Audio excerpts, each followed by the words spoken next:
guys, welcome back to PristineZReads.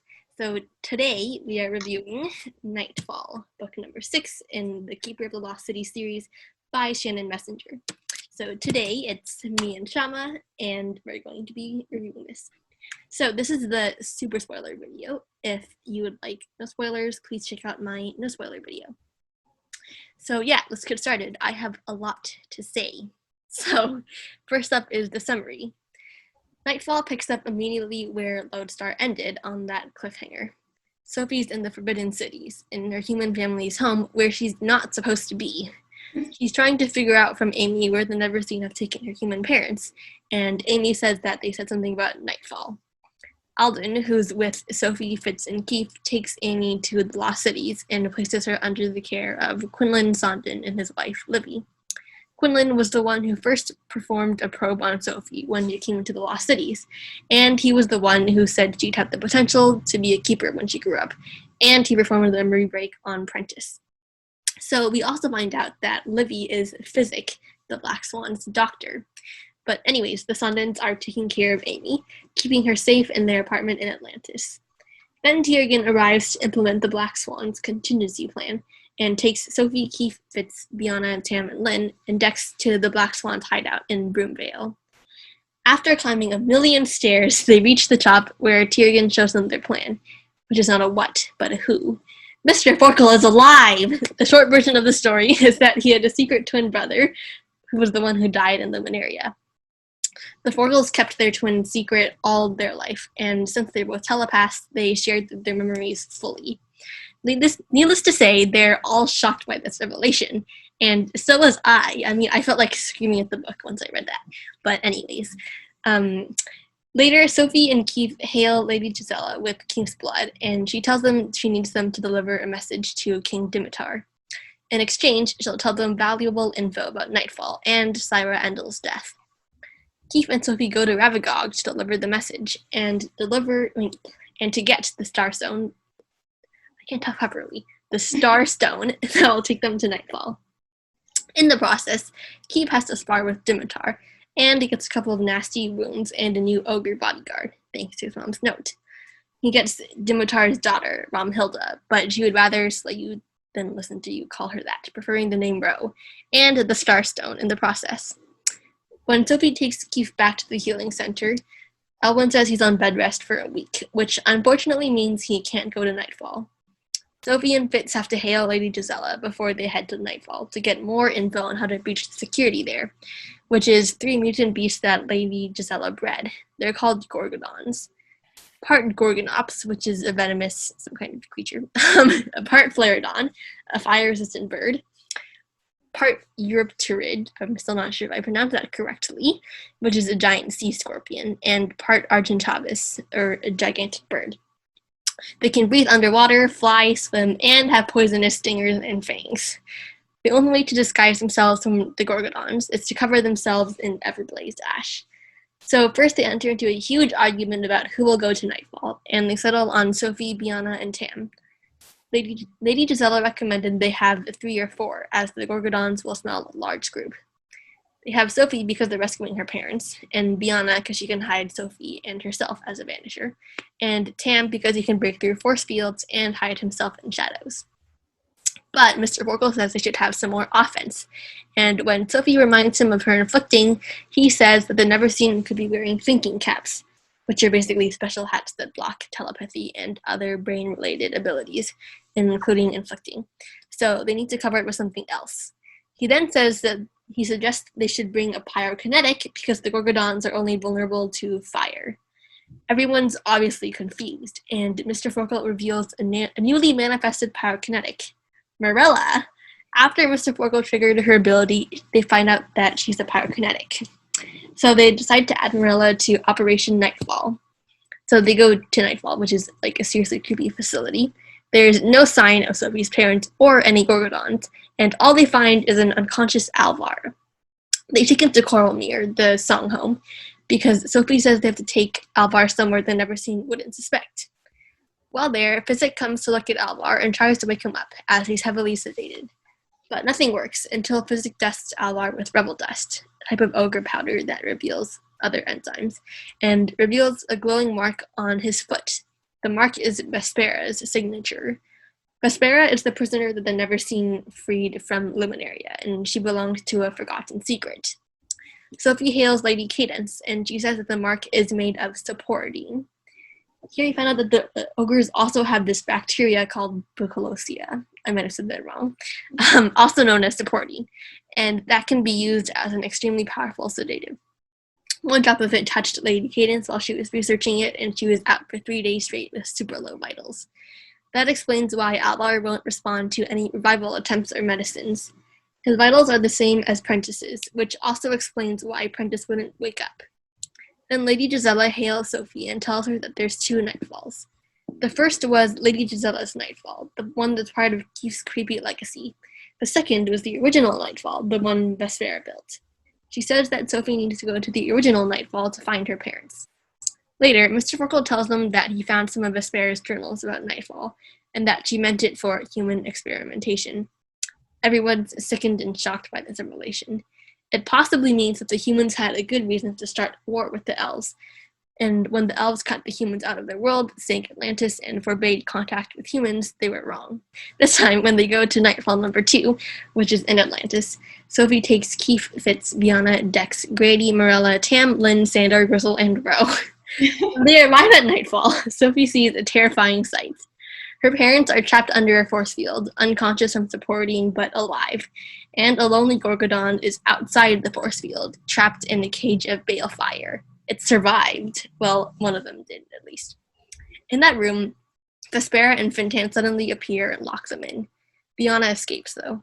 When Rose slings the dagger at Vespera's head, they find out she's actually using illusions to hide themselves, and Rose shatters the mirror instead. But Biana appears and rips off Fintan's thinking cap, which blocks mental activity, and then Grady mesmerizes Fintan into punching himself. When Sophie enhances Grady, he's able to mesmerize the gorgodon and knocks it out. They quickly grab Sophie's parents and escape Nightfall. Sandor and Grizzle take her parents to the healing center, and Grady and Morella go after Fintan. Dex finds Biana passed out in a pool of her own blood. She tells them that Vespera is still in Atlantis, and she's the one who slammed Biana into a mirror with the shards of glass in her arms. Dex and Fitz lead Biana to the healing center as well, and then Sophie, Tam, Lynn, Keefe, and Ro go to find Vespera. While they're looking for her, they see Lady Gisela and Rory trap Vespera in a force field. Gisela forces Vespera to come with her and Rory, but before they leave, she shoots Ro with a lethal dose of saporidine, and Rory rips a hole in the force fields that keep Atlantis safe. Water starts pouring through, and Lady Gisela says she's testing them to see whether they'll save themselves and Ro, using the antidote Lynn steals on the ogre princess, or whether they'll be fools and stay behind to try to keep the city safe. They stay behind. Sophie enhances Lynn, and she's able to keep the water out of the city until the sonopaths arrive to seal the breach. Later, Sophie finds out that Grady and Morella were able to catch Fintan, and he demands a comfortable prison and no contact rule with any telepaths in exchange for the antidote to the saporidine that Sophie's parents need. When Sophie enhances a watcher, he's able to wipe away all their memories of her and anything elven, along with the trauma they experienced. Amy chooses to keep her memories, and Sophie sees them safely transferred to their new home in the Forbidden Cities. When she gets back, Mr. Forkle takes her, Keefe, Fitz, and Alvin to see Alvar. Mr. Forkle revives Alvar, and after Sophie gives him water so they can talk, they get ready to interrogate him. But then he says, "Who's Alvar?" indicating that the Never Seen has, washed his brain. The end. So, yeah, another cliffhanger. Nothing new there. But, yeah. So, next up is morals, and first up is going to be worldviews. Shammah, you want to take that? Okay. So, again, like we said before, Messenger isn't a Christian author, but she holds good moral standards of right and wrong. There's some betting between Keefe and Ro, but it's not hardcore betting. It's more like, if this happens, then I get one unlimited dare, and you have to do this. And it's honestly so hilarious. I crack up every time. We found no other prominent worldviews in the book. There's one thing, though, that we will address, but don't listen if you don't want spoilers. It's about the Sondens. Quillian and Livy are technically married, and they're living together, but on different floors of their Atlantis apartment. And therein lies the problem. First, I have to explain the whole elven matchmaking thing. So basically, since the elves have infinite lifespans, it would be way too easy to get attached to a distant relative without knowing it. So the elves developed a system to avoid that. When elves turn 15, they're eligible to register for a match. The matchmakers give them a packet with tons of crazy questions about genetics, personality traits, character, and things like that, and they turn in the completed packet. The matchmakers then use that info to match an elf with 100 other people they think the elf will like or be compatible with. Each set of 100 is one list, and you get 5 lists, so 500 elves. If you don't marry anybody on your list and marry someone else, it's considered a bad match, and it's scorned in the elven world. Livy said she didn't feel like filling out their failed match, as in she felt like Quillian and she weren't compatible.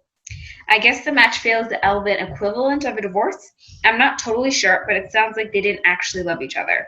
It's pretty minor, and it's not even like they were divorced, but I just thought I'd bring it up. Okay, awesome, Shammah. So next up is violence, and I'll take that. So it does start to get more intense, and in case that sounded wrong, I just meant that there were some more fight scenes than in the previous books with really good detail and description. There was one scene where they found Biana passed out in a pool, when she was injured by Vespera, with glass sticking out of her arm, and then Keefe and King Dimitar's rough sparring scene. So I would recommend mild caution if you're sensitive to details of injuries and things like that. But yeah, that's it for violence. Next up is foul language. You want to take that, Shammah? Okay. There were some mentions of so-and-so looking like they wanted to curse, or so-and-so swore under their breath, but there are no specific words given. There was also one point when Counselor Bronte swore in response to something that was transmitted telepathically when they found out elves were experimenting on humans. And then one character said, "Oh goody, now the counselor is swearing. Totally sounds like something your bodyguards should be kept in the dark about." That was Rogue, by the way. And there was some playful teasing and name calling, like stupid, dumb, or shut up. But that's just about it. Okay, great. So I'll take drugs now. And there were a few points when some people had to take sedatives to either rest forcefully or if the situation was getting out of hand, but those are pretty minor. Also, one more thing, there were a few occurrences when the Never Seen brings support into play, like when it knocked Alvar out and the Never Seen ditched him in Nightfall #1, and then when they shot Ro in Atlantis. But yeah, that's it. So next up is romance. Shammah, you want to take that? Okay. I think there was some more romance here than in earlier books, but of course it's all clean, nothing inappropriate. Also, here is now the reason why there's no Team Soapex or DP. When you register for a match, some people order things called crush cuffs, which are basically bracelets with their names and the person they want to be matched with embroidered on it. Dex decided he wanted to make some gadgets that help Sophie control her and enhance her ability. And when Sophie saw the gadgets, Dex made them in the form of crush cuffs with his and Sophie's name on them. Now, Sophie never liked Dex in that sense, and she tried to find excuses to why she shouldn't wear them. But Dex kept making all these good points for how crush cuffs are good camouflage. So Sophie decides the only way she can probably find out if Dex likes her is to kiss him. Don't go around doing that. It's a bad idea. Don't ask me why. She just does it. Anyway, it's super awkward. Congrats, Shannon. I think that it's the most awkward scene I have ever read. I almost wanted to throw the book away. It was that bad. I was cringing so bad. Yeah, it was. But anyway, Sophie tries to get Dex to see if they were meant to be, then they should have felt a spark. And since they didn't, she thinks they should be just friends. Sophie was, as Keith put it the next day after his MPEC skills, totally slew her over that, crushing Dex's fragile heart. Here's also when we get introduced to the heart and mind theory by Lord Theseus, who's also an empath. Keith says his dad thinks that there are two different sets of emotions, one in the head and one in the heart. He says that since they're aware of what's going on in their head, they try and control them, but they're not aware of the emotions in their heart, and that they can't change. Dex wants the Sodex ship to sail so badly he kept going even though he knew deep down it wouldn't work. And Sophie kissing him finally helped him realize that. That produces the theory in the Keeper fandom that Sophie likes Keefe Fitz with her head, and encourages her crush on him, but she really likes Keefe in her heart. But that is just a theory, though it does sound pretty likely. There's also one more thing that we'll be putting in the description. Okay, great. Yes, I like really couldn't resist the chance to turn it back to the Fitz-Keefe floor. But yeah, so I'm gonna give my rating and recommended age level now. So I'm gonna rate this 5 stars. These books just like keep getting better and better as you go along. I think Nightfall was one of my favorite books in the entire series. It's either Legacy, Nightfall, or Never Seen. I loved the new characters, especially Ro. She wins for best bodyguard ever. I literally crack up every time I read an exchange between her and Keith, or one of their hilarious bets. But actually, the writing is just amazing. You know, the detail, the action, super complicated storyline, characters, and all these twists are just mind blowing. As for age level, I'm gonna say 11 plus, but just because there's a bit more detail and description of various fight scenes, as well as a little more romance. I did like all the new glimpses we got into the ogre culture, as well as all the microbiology stuff. I mean, I always thought ogres were the stereotypical brutes and that are all brawn and no brains, but no, they actually have a more scientific side. Who knew? Yeah, so that's it for mine. Shammah, I want to give yours now. Okay, so I love Nightfall. It was my favorite book in the whole series, and I'd give it a 5 out of 5. I loved Ro. She is just the most funny character I have ever read in like a while. Yeah. So I just love her. I loved how I got to see why, like a new side of the story between the humans and the elves. I'd always wondered if there was more to that story, and so it was really great to be able to see that in the book, as well as see more of Ogre's culture. I would give it to an 11-year-old and over, only because the violence and the romance get a bit more intense going forward from here. So I'd give it to an 11 or older. Well, that wraps up our review of Nightfall. So thank you again, Shammah, for being here. Thank you guys for watching, and make sure to like this video, comment, subscribe, and I will see you next time. So links to this book in the description below, plus that other thing I'm putting there. So yeah, again, thanks for watching, and I'll see you next time. Bye! Bye!